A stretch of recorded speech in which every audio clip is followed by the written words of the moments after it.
Hi guys, we're flipping the script here. No sponsorship, just a single request.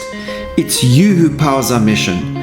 Join us in empowering founders, business leaders and entrepreneurs to build great businesses, increase their income and provide sufficiently for their families to make a difference in this world.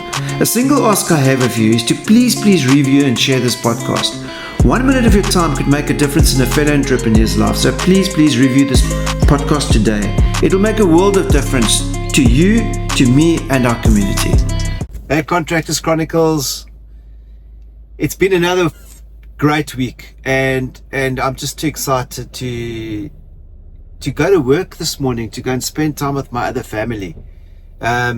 We've really grown tremendously over the last year, I would say, and not only revenue wise, but we've grown with a team, we've grown with systems, we've grown with the way we handle our social media, we've grown with just the way I'm extracting myself more from the business and letting my team run with things. Look, it's not perfect, but there's certainly reason to be grateful.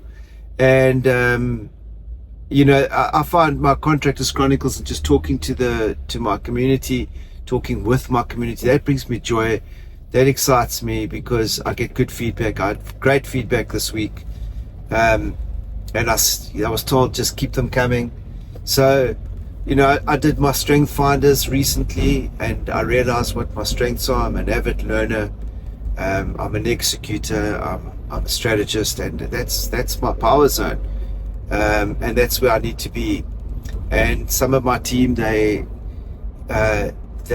executors, and that's where they need to be. And the person doing the strength finders now, if you haven't done strength finders, I encourage you, do that behavioral profile or test, and see where you sit on your strength finders. There's a book out on strength finders too. I encourage for you to probably not read the whole book, because if you're anything like me, an entrepreneur, you'll struggle with that concept of reading books the whole time.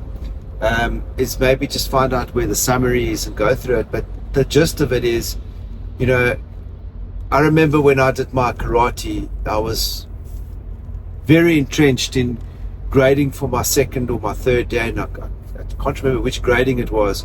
And in the process of training, I still said to my sensei, I said, I'm grappling with what I should work on. Should I be working on my strengths or my weaknesses? And at that stage, maybe he interpreted me wrong. He said, you got to work on your weaknesses, because that's where the veil can be pierced. And immediately that didn't sit well with me. I just realized, if I'm going to be spending X amount of time during the week training on a certain skill in my martial arts, am I going to be training on what I'm good at, or am I going to be putting as much time on what I'm not good at?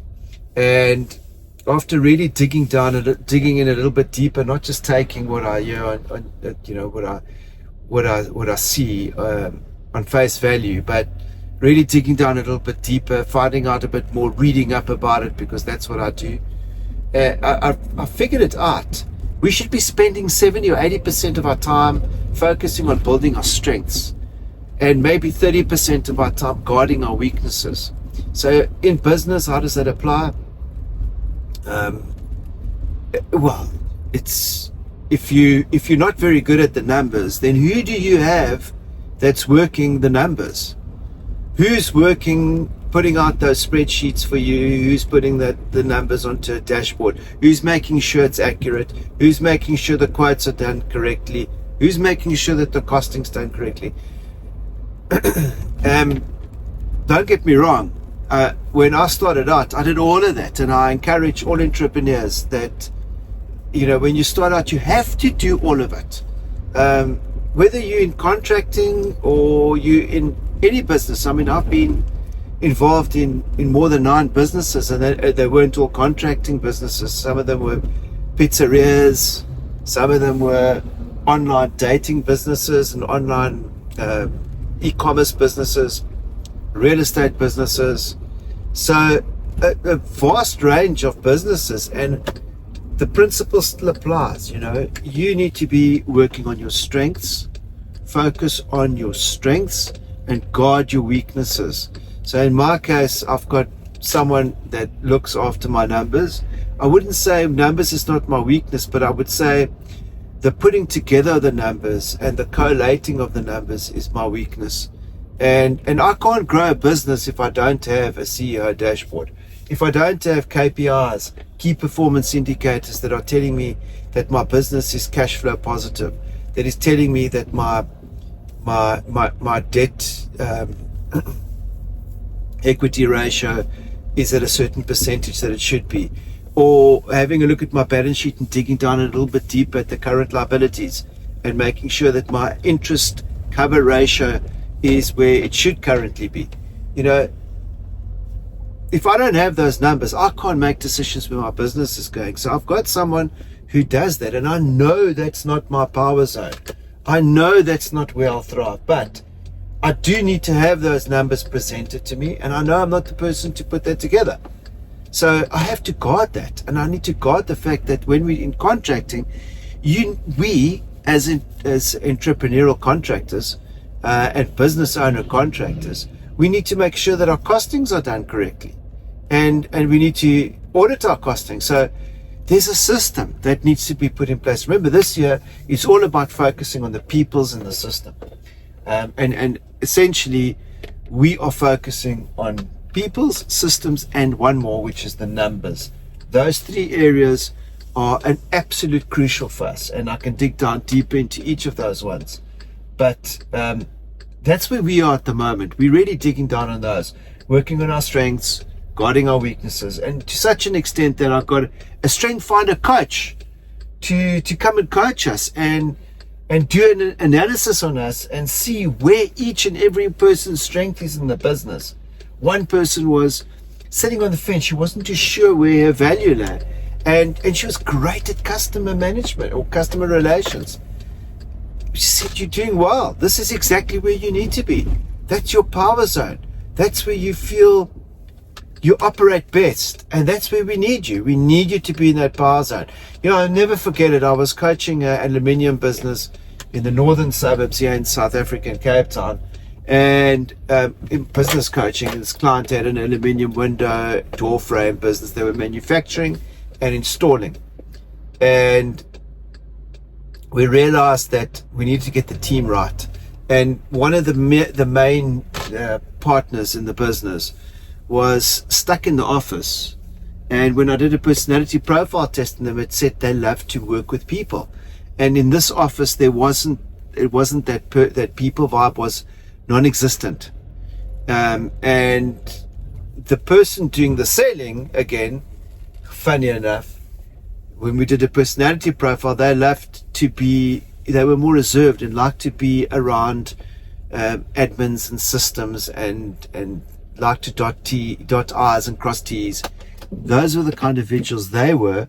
And we realized that if we swapped those two people around, we put the person that was in the office that essentially liked to be with people because she was unhappy, and we put her on the road, she all of a sudden started thriving. And when we took the person on the road that wasn't doing well at selling, we put that person in the office environment, and we wrote job descriptions for them and put the right systems in place. The business started thriving. It's those little tweaks. I mean, I remember when Ernie Els, our great South African golf player, when he won one of the major opens, they interviewed him immediately afterwards on, I think it was BBC, and they asked him and said, "Ernie, what was the reason you've come from a series of losses? How come you're winning now?" And he said, "I got myself a coach. I got myself a coach that tweaked my backswing. I wasn't where my golf club was above my head. It wasn't at the right angle for my size. And I just started working on that. And that's all they did. That's all they changed."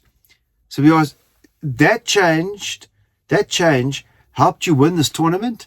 And he says, that's exactly what happened. And it gave me confidence. So it's these little changes that we don't see as entrepreneurs when we're running our businesses that can hold us back.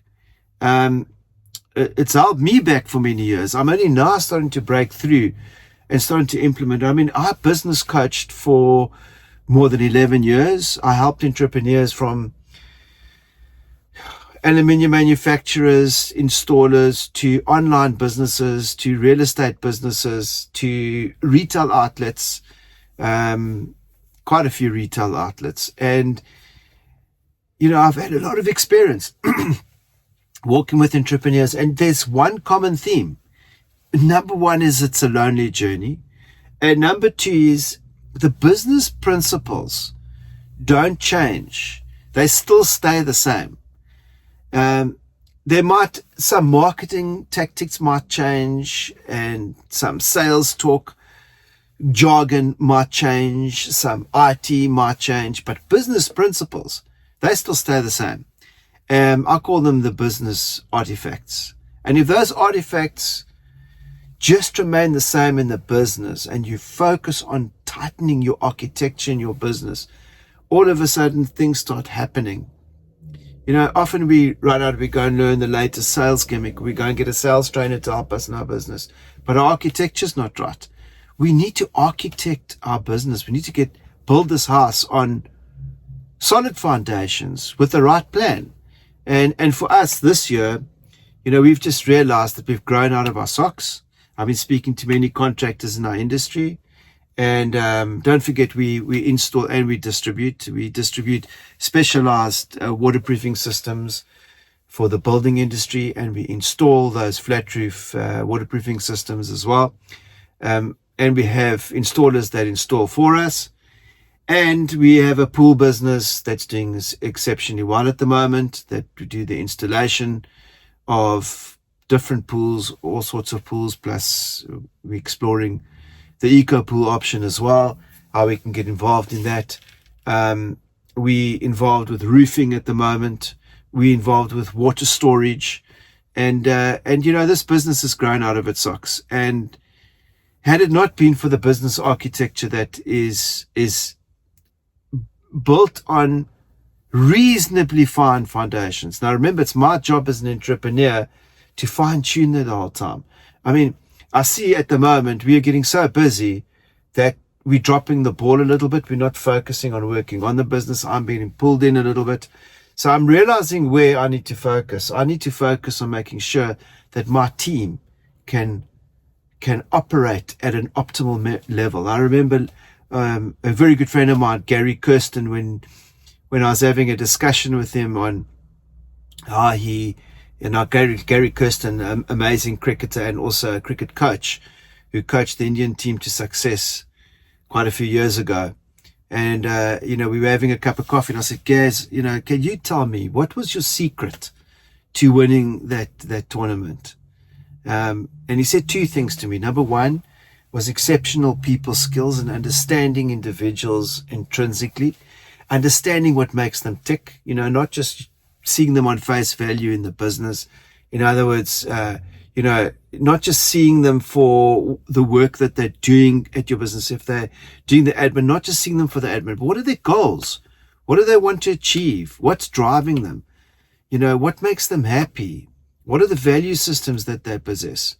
And really honing in and taking an interest. Like, I really care as a coach and as a leader, I really care. So I've used a lot of these concepts in my business. I must say it's added tremendous value. And the second one was creating environment for people to perform.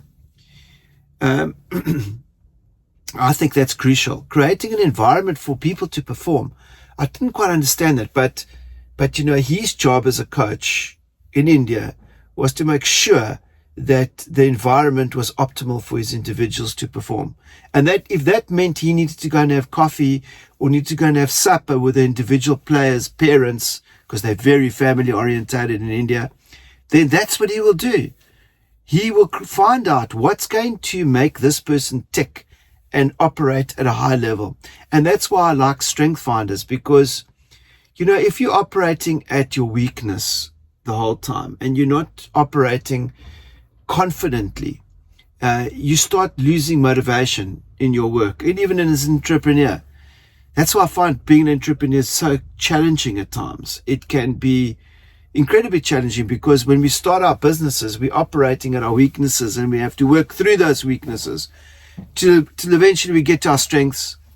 And when we get to our strengths, that's when things start changing for us. Well, for me at least, because then you start getting a bit more confident. You've put a couple of people in place to guard your weaknesses, and you're focusing on your strengths. So essentially, that has been, I think, a very big key for our growth, for our people motivation recently. I also think that, we've really focused on our social media. We've looked at differentiating ourselves quite significantly, but I'm not going to get into that session in this podcast. We'll get into it in the next podcast, or in upcoming podcasts. So, Contractors Chronicles is basically born from me trying to find other entrepreneurs in my space that are running businesses, that are prepared to document their journeys, their highs and their lows, prepared to share their journey publicly, vulnerably, and prepared to grow a community in such a way that we care for each other and that we help each other grow. Because, guys, being an entrepreneur, I'm going to say it, I've said it over and over, it is a lonely journey. But I've got you. And, that keeps me going. I've got my team. It keeps me going. I love coming to work. Whether there are problems or not, that's an entrepreneur. I think we need to come in and solve problems. And right now I'm going to walk in and I'm going to